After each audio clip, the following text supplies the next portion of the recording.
Hello guys, welcome to Best in the System. நம்ம ஒவ்வொரு வாரமும் இன்ட்ரெஸ்டிங்கான வீடியோவை தான் போடுவோம். எப்படின்னா ஒரு ப்ராப்ளம் ஒன்று நடக்குது, ஒரு பிரச்சனை ஒன்று இருக்குது, அந்த பிரச்சனைக்கான சொல்யூஷன் என்ன, அந்த பிரச்சனை எப்படி நம்ம அதிலேருந்து தப்பிக்கிறதுக்கான வீடியோ தான் ஒவ்வொரு வாரமும் போடுவோம். அதே போல் இன்றைக்கான ஒரு இன்ட்ரெஸ்டிங்கான வீடியோ தான் இது. How to manage your family and business எப்படின்னு சொன்னால் உங்களுடைய பிஸ்னஸையும் ஃபேமிலியும் எப்படி நீங்கள் மேனேஜ் பண்ண போகிறீங்க வீடியோ தான் இது. வாங்க வீடியோக்குள்ளே போகலாம். ஃபர்ஸ்ட் ஸ்டெப், உங்களுடைய பிஸ்னஸ் இருக்குதுன்னு அது எல்லாத்தையும் ஒரு தாள் எழுதுங்க. இந்த பிஸ்னஸ் இப்படி இந்த மாதிரி ஏன்ற பிஸ்னஸ் அது பின்னு ஒரு கம்பெனிக்கு சீன ஒரு கம்பெனி அப்படி உங்களோட எல்லா பிஸ்னஸையும் எழுதுங்க. அதில் முக்கியமான பிஸ்னஸ் இருக்குதுன்னு அது எல்லாத்தையும் நீங்கள் மார்க் பண்ணுங்கள். அதில் இம்பார்ட்டன்ட் ஆகிக்கும். ஃபார் எக்ஸாம்பிளுக்கு 5 பிஸ்னஸ் இருக்கீங்கன்னு ஏபிசிடி 5 இருக்குது. அதில் ஏ முக்கியம்னு சொன்னால் ஏயை மார்க் பண்ணுங்கள். அதுக்கு பிறகு உள்ள முக்கியமான இன்ஃபர்மேஷன் இருக்குது அது எல்லாத்தையும் அதிலே நோட் பண்ணுங்கள்.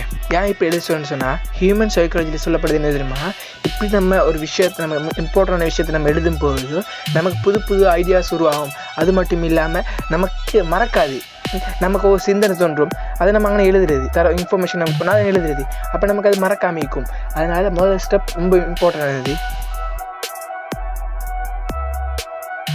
செகண்ட் ஸ்டெப் என்னென்னு பார்க்கலாம். செகண்ட் ஸ்டெப் என்னென்னு சொன்னால் உங்களுடைய ஒவ்வொரு பிஸ்னஸுக்கு தானே அந்த ஒவ்வொரு பிஸ்னஸுக்கும் ஃபார் எக்ஸாம்பிளுக்கும் 5 கம்பெனிக்கு 5 கம்பெனிக்கு 5 மினிட் நீங்கள் நேமிங்க. அப்போ நீங்கள் செஞ்சுன்னு சொன்னால் அப்போ உங்களுக்கு அதை ஒரு ஸ்மூத்தாக கொண்டு போகிறதுக்கு ஒரு ஈஸியாக இருக்கும். இப்போ ஃபார் எக்ஸாம்பிளுக்கு ABCDE 5 கம்பெனிக்கு நீங்கள் 5 கம்பெனிக்கு நீங்கள் என்ன செய்யுங்க, ஒவ்வொரு மேனேஜரை நேமிங்க. அப்படி என்ன செய்யுங்க, ஒவ்வொருத்தர்கிட்ட என்ன செய்யுங்க, எவ்ரிடே வரவு செலவு திட்டங்கள் இன்ஃபர்மேஷன்கள் என்ன செய்யுங்க, ஒரு டாக்குமெண்ட்ஸாக எடுங்க.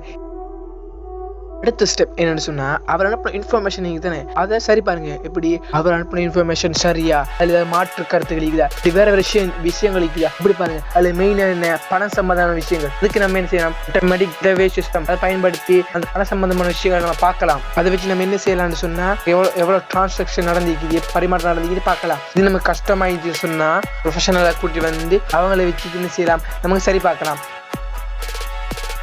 நம்முடைய இன்ஃபர்மேஷன் அவர் அனுப்புகிற இன்ஃபர்மேஷன்கள் நீங்கள் பார்த்த இன்ஃபர்மேஷன்கள் டாக்குமெண்ட்ஸ் எல்லாம் இருக்கும் தானே, அது இன்னும் உங்களுக்கு தெளிவாகணும்னு சொன்னால் நீங்கள் என்ன செய்யலாம், அதை கிடைச்ச தகவல் எல்லாத்தையும் இன்ஃபர்மேஷன்களை எடுத்து அனலைசிஸ் சாஃப்ட்வேர்ஸை பயன்படுத்தி அனலைசிஸ் பண்ணி நமக்கு அதுக்கான இன்னும் நம்முடைய தகவலை இன்னும் நமக்கு இன்ஃபர்மேஷனை தெளிவாக பெற்றுக்கொள்ளலாம். உங்களுடைய பணங்கள் வருந்தானே ஏர்ன் பண்ணதெல்லாம் அதை நீங்கள் ஏதாவது ஒன்றில் இன்வெஸ்ட் பண்ணீங்கன்னு சொன்னால் அது உங்களுக்கும் யூஸ்ஃபுல்லாக இருக்கும், உங்களுடைய எம்ப்ளாயீஸ்களுக்கும் ஒரு யூஸ்ஃபுல்லாக இருக்கும். எப்படி ஸ்டாக் மார்க்கெட் இல்லாட்டி ஷேர் மார்க்கெட்டில் இன்வெஸ்ட் பண்ணலாம், இதை பற்றி ஒரு ஃபுல் அண்ட் ஃபுல் வீடியோஸ் நம்முடைய யூடியூப் சேனலில் போட்டிருக்கோம். இதை பார்க்கலன்னு சொன்னால் மறக்காமல் போய் பாருங்கள். மல்டி பிஸ்னஸ் பண்ணுறீங்கன்னு வைங்களேன், அதையும் ஒழுங்காக பார்த்து உங்களுடைய ஃபேமிலியையும் ஒழுங்காக பார்த்து எப்படி செய்யறதுக்கான வீடியோ உங்களுக்கு ஒவ்வொரு ஸ்டெப்பாக நான் போட்டிருக்கோம். மறக்காமல் அதை ஒழுங்காக பாருங்கள்.